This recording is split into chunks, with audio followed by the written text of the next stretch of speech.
ሰዎች እንደኔ የገረማችሁ ሰዎች አላችሁ። እኔ እኮ ጋሽዬ ያልመጡት ለምንድን ነው ብላችሁ አስባችሁ ታውቃላችሁ? እኔ ሲመረምር ማለት ነው ጋሽዬ እኮ ምንን ሊደግፉ ይምጡ እንዴ?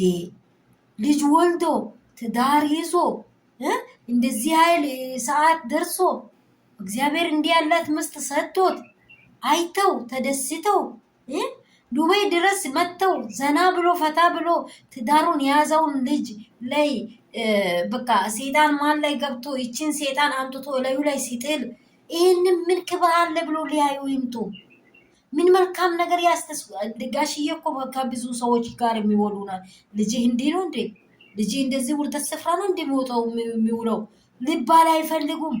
ከአገር ጋር ነው የተወለዱት። ከአገር ጋር ሽማግሌ ቤተሰብ አለ፣ ቤተክርስቲያን አለ፣ ጎረቤት አለ፣ ወንድም ዘመድ አለ። አንተ ልጅ ለምንድን ነው የአንተ ልጆች እንደሚሆኑት የሚባል ነገር ያሳፍራቸዋል። ምን ሊያወሩ ይምጡ? ምን ሊያዩ ይምጡ? ምን አስደስቷቸው ልጃቸውን እንዲያዩ ይምጡ? እቺማ አመንዛሪ ሴት፣ በየመንገዱ የምትቆም ሴት፣ በየወንዱ ላይ የምትዘል ሴት በቃ ልጁ ላይ በታመመበት አይምሮ እንደዚህ አይምሮ ከታመማ አንድ ሰው ከባድ ነው። ራሱን ማስተዋል ካስተሰውራ ከባድ ነው። በዚህ መሀል ላይ እሷ የገዛ ምስቱ በቃ እሺ እኔ የልጅ አባት ምንም ጤነኛ ይሆንልኝ እንጂ ይደር ብላ ለአምላኳና ለፈጣሪ ሰጥታ ስትወጣ ልክ እንደወጣችው አብርሽዬ የፈለከውን እሆናለሁ።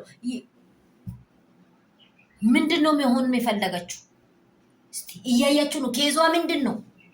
በቃ ሻሌዎች እንደዚህ የሚላላሱት ሴጣን። ኧረ በጌታ በኢየሱስ ስም እቺ ሴቶች ይሄን እያያችሁ ነው አይደለ? እኔ ይሄን ካየው ቀን ጀምሮ ራሴን ነው በቃ እንትን ያልኩት። ለምንድን ነው እቺ ሴት የራሷን ህይወት የራሷን መንገድ ማትመርጠው? ለምንድን ነው ውርደት የመረጠችው?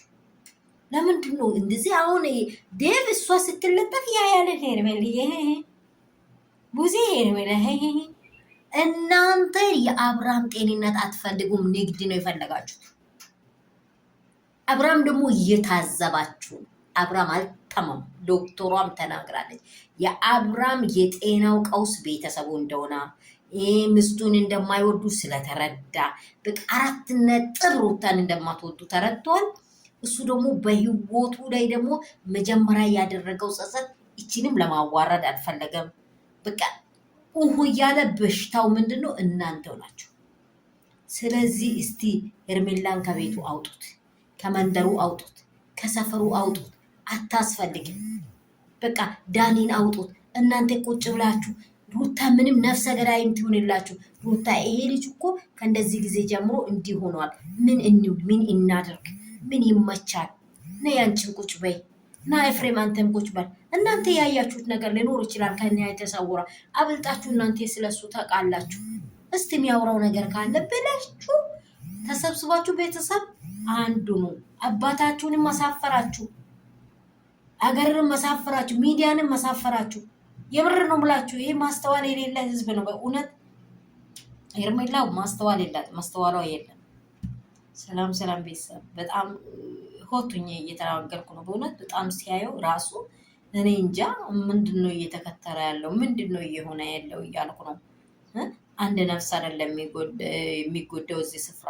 ልጅ አለው፣ ትዳር አለው።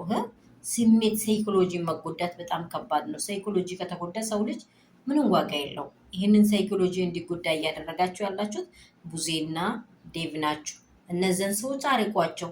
ብር ከፍሏችሁ ከሆነም ለጊዜ ያልተሳካም በቃ ሄዱልን። እኛ ወንድማችንን እንፈልጋለን፣ ጤናውን እንፈልጋለን። ከምስቱ ጋር በርጧል፣ ምስቱ ጋር ነው። በቃ እንየው በቃ ልቡን ምኑንም እንየው። እግዚአብሔር ላይ አስተምሮ ስለፈለገ ነው። በሱ በኩል እኛንም እያስተማረ ነው። ስህተት እየሄደን ነው። እኛም እኮ ማን ያውቃል በሌላ መንገድ እየሄደ። ታናሽ ወንድማችሁ ምን ይማር? ታናሹ ትልቅ ሆነ፣ ትልቁ ትንሽ ሆነ። እኔ ገረመኝ። ኤፍ ጭንቅላቱ ሀይ ነው። በቃ እግዚአብሔር ልጁን በእውነት ይባርክ። እንዴት እንደተናደደ እንዴት እንደሆነ ውዶቼ፣ ሰላማችሁ ብዝት ይበል፣ ትርፍ ይበልልኝ። ካላችሁበት ስፍራ ሰላምና ጸጋ ብዝት ይበልላችሁ። አዳዲስ ነገሮችን እንሰማለን፣ አዳዲስ ነገሮች ይሆናሉ። አብርሽና ሩታ ደግሞ እስከ መጨረሻ እስከ ሽምግልና አብረው ይኖራሉ። ህልማቸውንም ነው ልውሌን ያሳድጋሉ፣ ሴት ልጅን ወዳሉ፣ ወንድ ልጅን ይጨምራሉ፣ ፍታ ይላሉ፣ ዘና ይላሉ። እኛ ደግሞ ከእውነትና ከእግዚአብሔር ጋር ነው የምንቆመው። ሌላ ጉዳይ የለንም። ሌሎች ደግሞ ለራሳቸው እግዚአብሔር ትዳር የሚወት የሚስጣቸው በትክክለኛ መንገድ ይራመዱ። እግዚአብሔር ህይወታቸውን በመልካም ደረጃ ይምራቸው ነው የሚለው። ሰላም ይብዛላቸው። ላይክና ሼር ሰብስክራይብ እንዳይረሳ። እኔ ነኝ እናንተ ፉንጋ የሩትዬ ፋሚሊ። ይመቻችሁ።